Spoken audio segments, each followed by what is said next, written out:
Muy buenos días. Muchas gracias a la organización del Congreso. Esta es una comunicación introductoria a un problema de investigación aún inédito en castellano que hace parte de mi investigación doctoral en Ciencias de las Religiones en España. Y a la vez es una comunicación teológicamente incorrecta, ya que también curso una maestría en Cultura y Divulgación Islámica en Arabia Saudí. Muchas gracias a la organización del Congreso. Esta es una comunicación introductoria a un problema de investigación aún inédito en castellano, que hace parte de mi investigación doctoral en Ciencias de las Religiones en España,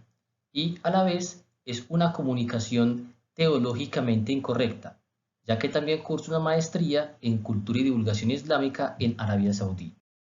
Ahora escuchemos las leyes coránicas referentes al problema de investigación. أعوذ بالله من الشيطان الرجيم اهدنا الصراط المستقيم صراط الذين أنعمت عليهم غير المغضوب عليهم ولا الضالين آمين. De seguido, no se buscará la verdad teológica de estas aleyas, sino cómo su interpretación ideológica influye en las relaciones entre musulmanes con judíos, cristianos e incrédulos a través de los argumentos lógicos y filosóficos presentados por Ibn Taymiyyah hace siglos. Para ello, se analiza su libro legal y teológico de polémica religiosa titulado sobre la necesidad del camino recto, Iqtida as-Sirat al-Mustaqim. Y para reconocer su influencia en la actualidad se presenta un análisis del comentario de Ibn Uthaymin. Ahora bien, Ibn Taymiyyah es un autor que responde a las preguntas, necesidades y debates de los musulmanes desde su época, hace 8 siglos, hasta el día de hoy. A la vez, es la figura más controversial entre los musulmanes sunitas. La importancia de su obra se debe a la influencia o rechazo que ha ejercido en las diferentes corrientes teológicas, filosóficas, místicas y legales desde el siglo XIII hasta nuestros días. Entre sus obras de polémica religiosa con judíos, cristianos e incrédulos se encuentra la contestación teológica y apologética del cristianismo llamada La respuesta correcta a los que han cambiado la religión del Mesías, Al-Jawab as-Sahih liman badala din al-Masih. Una obra enciclopédica que es una respuesta islámica al Tratado de Pablo de Antioquía, en el que se sintetizaba la teología cristiana en relación con la islámica. La segunda obra de polémica religiosa de Ibn Taymiyyah es, a la vez, una obra legal. Fue titulada Sobre la necesidad del camino recto. En esta obra, Ibn Taymiyyah busca contrarrestar la influencia de las minorías religiosas, en especial las cristianas, sobre los musulmanes en las prácticas y en las creencias, mediante una serie de órdenes para los musulmanes de diferenciarse de los cristianos y prohibiciones de llevar sus costumbres sociales de este colectivo religioso. Órdenes y prohibiciones que aún hoy se mantienen. Ibn Taymiyyah presenta principios y argumentos lógicos para mostrar la importancia y el peligro de que los musulmanes se asemejen a los no musulmanes en sus costumbres y acciones. Primero, la similitud en el comportamiento externo entre personas o grupos sociales es algo mutuo entre ellos. Hay una concordancia proporcional entre las costumbres y las acciones, ya que el asemejarse externamente a alguien en el vestir o en el comportamiento, por ejemplo, conduce a seguir las demás costumbres de tales personas o grupos sociales y, por extensión, a seguir sus creencias, según el autor. Segundo, las diferencias del comportamiento externo entre los grupos sociales lleva obligatoriamente al contraste entre ellos, y estas diferencias conllevan obligatoriamente a evitar las causas de la ira de Dios con las que se describen los judíos y a evitar la perdición del camino recto con la que se describen los cristianos. Tercero, la semejanza mutua de las costumbres externas lleva obligatoriamente a la mezcla externa, hasta el punto de perderse la distinción entre los musulmanes, judíos y cristianos. La necesidad de diferenciación entre los colectivos religiosos es algo que resuena en los discursos apologéticos y en los textos legales islámicos desde la Edad Media hasta la actualidad, en los megáfonos de mezquitas, las fatuas electrónicas y los posts de Facebook, en los que se discuten normas generales o tan específicas como la permisibilidad o prohibición de usar un jinn para el musulmán, según el territorio en donde se encuentre. Veamos a una de las descripciones de los judíos.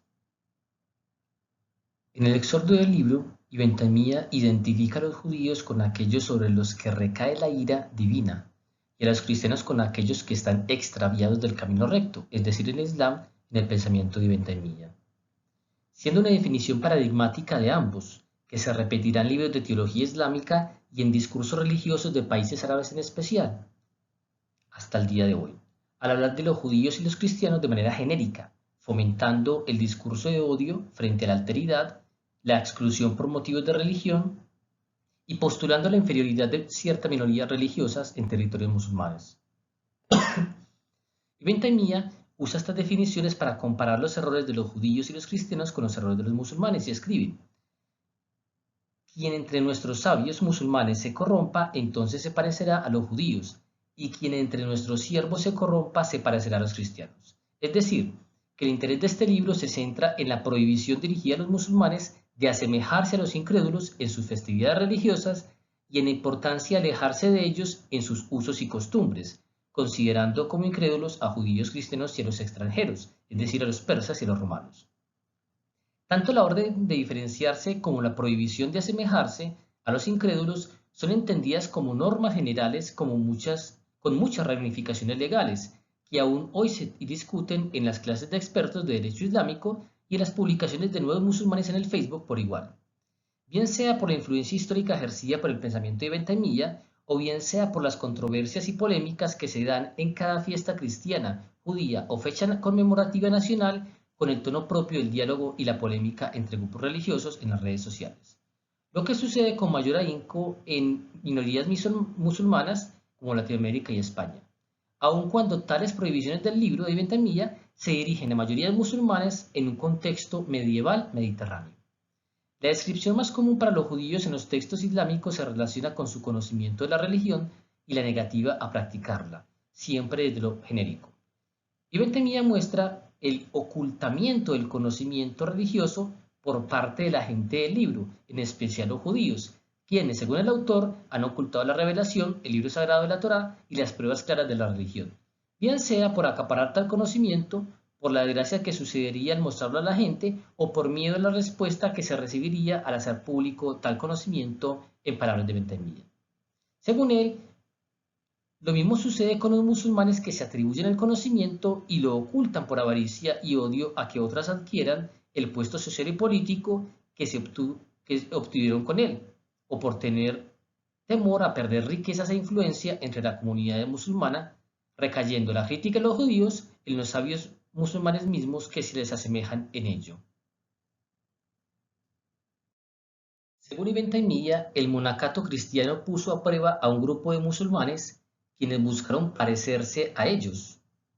lo cual les llevó a exagerar en la religión, construyendo mezquitas encima de las tumbas de los profetas y de las personas virtuosas, a pesar de la prohibición islámica contra ello, o les llevó a exagerar introduciendo cánticos e imágenes religiosas en la cultura islámica, acciones que se presentan como una consecuencia de seguir a judíos y cristianos, mas no como sincretismos religiosos o como una continuación del pasado preislámico en territorios de la península arábiga, Persia o la India. Asimismo, Ibn Taymiyya cita el Corán en su crítica a las acciones de aquellos judíos y cristianos que tomaron a sus rabinos y a sus monjes por legisladores en lugar de Allah, ya que cada uno, en su propia tradición religiosa y legal, habría transformado, según la perspectiva islámica, lo legalmente permitido halal en prohibido haram, y habría permitido lo que era prohibido, por lo cual Ibn Taymiyya advierte a los musulmanes de los peligros de asemejarse a judíos y cristianos al cambiar la legislación divina. Uno de los objetivos centrales de la obra apologética y de polémica de Ibn Taymiyya, dirigida a judíos, cristianos e incrédulos, remite aún hoy a uno de los movimientos religiosos y sociales más importantes en la historia islámica, que no se ha estudiado satisfactoriamente, al menos en la literatura castellana, a saber, el llamado al Islam o la llamada divulgación islámica, ad-da'watu al-islamiyya, a pesar de sus consecuencias sociopolíticas tan importantes para los colectivos religiosos. Si bien diversos movimientos ideológicos y políticos musulmanes del último siglo relacionados con tal divulgación, No se conocen sus fundamentos y por eso muchos de estos grupos mezclan sus fundamentos filosóficos y acciones políticas con un supuesto llamado al Islam, disfrazando así ante musulmanes y no musulmanes su trasfondo político e ideológico, tal como sucede con instituciones islámicas en Marruecos, Egipto, Arabia Saudí, Turquía, Irán o Indonesia, que llevan más una política y una ideología particular que un llamado e invitación al Islam. Desde lo histórico, la obra apologética y legal de Bentamía se enmarca en un contexto que impulsaba la confrontación religiosa, política y hostil. Ahora, en boca de teólogos o juristas, predicadores religiosos o terroristas, aun cuando sus objetivos iniciales y centrales eran dar a conocer desde la perspectiva islámica los errores, las corrupciones y los cambios teológicos del judaísmo y el cristianismo, con el fin de que los judíos y cristianos se abrazaran en el Islam, en el caso de Bentamía, en el caso moderno es muy diferente. Los argumentos lógicos y filosóficos son comunes en la refutación y la crítica islámicas de otras religiones y son clave en la metodología de Bentamía en las obras de polémica religiosa y de teología apologética. Escribió 2 libros críticos a la lógica y a la filosofía griegas, pues ambas influyeron en varias corrientes teológicas, filosóficas y místicas entre los musulmanes, a saber, la refutación de la contradicción entre la razón y la revelación, Dar at-Ta'arud al-Naql wal-Aql wal-Naql, y la refutación de los lógicos, Ar-Raddu ala al-Mantiqi.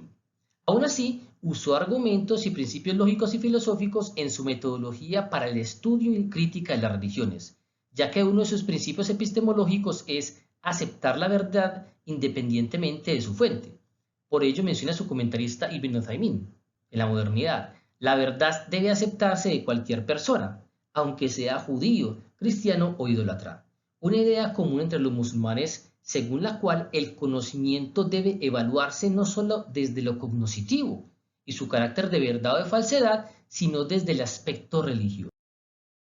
Los conflictos ideológicos y políticos surgen cuando estos argumentos y principios lógico-filosóficos son tomados como normas generales y verdades irrefutables en ideologías políticas y teológicas actuales, aun cuando el mismo autor las plantea como fuentes secundarias para la legislación, después de las fuentes islámicas. Además, tales argumentos son tomados en la actualidad sin una contextualización sociotemporal y se derivan normas de comportamiento de ellos para nuestra época. El autor explica que el asemejarse o el diferenciarse de los judíos y los cristianos se debe evaluar según una regla general, qiyas, en un ámbito más lógico y filosófico que legal. Este procedimiento lógico significa tomar una norma general a partir de un caso particular, es decir, unir entre lo particular y lo general. Todo lo que se ha prohibido de manera general, tanto para judíos, cristianos o musulmanes, lo va a hacer para los tres, pero aquello que ha sido permitido para judíos y cristianos, sea que esto lo realicen o no, y haga parte de las costumbres exclusivas de ellos, es decir, de judíos y cristianos, entonces va a ser prohibido para los musulmanes. Pues aunque sea permitido para judíos y cristianos, y podría ser, por extensión, permitido para los musulmanes, no lo es, ya que no les está permitido parecérseles en lo que es exclusivo de ellos. En una breve síntesis podríamos decir que la figura y el pensamiento del jurista y teólogo Ibn Taymiyya han nutrido discursos teológicos y fundamentalistas e interpretaciones ideológicas extremistas que terminan por regular las relaciones entre creyentes y no creyentes y la diversidad religiosa en sociedades musulmanas. Para comprobarlo, se ha presentado cómo la obra de Ibn Taymiyya influye en las relaciones interreligiosas desde un contexto islámico medieval al mundo árabe musulmán y por extensión al occidental, ya sea presencial o virtual, mediante discursos teológicos e ideológicos extremistas e inclusive terroristas. Las metodologías de Ibn Taymiyya para el estudio de las religiones son usadas más allá de sus propósitos originales o en contradicción con los mismos, y hay que decirlo, no solamente en el ámbito de la polémica interreligiosa, sino en otros ámbitos como el teológico y el filosófico. Su posición teológica frente al judaísmo y el cristianismo como sistemas de creencias y religiones es propia de la apologética y de la polémica religiosa islámicas, De hecho, se considera Ibn Taymiyya el modelo por excelencia entre los musulmanes de apologética y polémica religiosa. Pero lo clave en su pensamiento es que a su teología de polémica se une su posición legal y ética sobre la relación de los musulmanes con judíos, cristianos e incrédulos, y como dijimos previamente, con los extranjeros, al-Arjami, es decir, a los romanos y a los persas de su época. Siempre con los mismos objetivos: refutar sus errores, invalidar sus pruebas, mostrar la falsedad de sus argumentos, por lo cual Ibn Taymiyya investigó y entendió los libros de los judíos y los cristianos. Las posturas de Ibn Taymiyya no son representativas para muchas ramas, sectas y corrientes islámicas, pero para algunas de ellas, sus posturas e inclusive sus opiniones legales son tomadas como última verdad, por encima y más allá de las fuentes islámicas mismas. En ello reside el peligro. Muchas gracias. Con ustedes estuvo el profesor Julio César.